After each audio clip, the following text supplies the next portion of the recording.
Haymana'ya, Ankara'dan öte yana yolum düşer Haymana'ya. Sıcak suyu şifalıdır, iyi gelir insanlara. Sıcak suyu şifalıdır, iyi gelir tüm dostlara.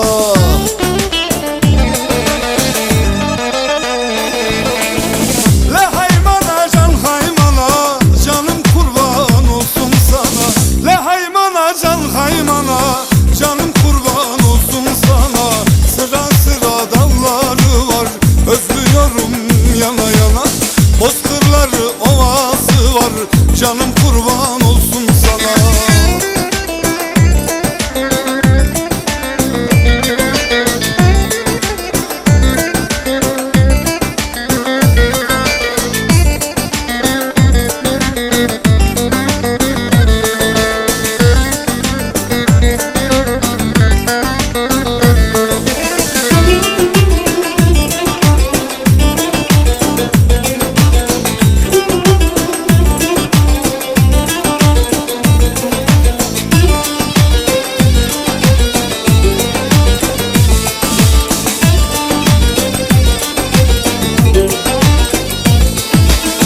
Haymana'nın güzelleri yakar beni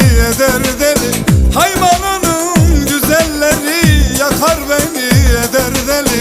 Gençleri halayda durmaz, zılgıt çeker güzelleri. Gençleri halayda durmaz, zılgıt çeker güzelleri.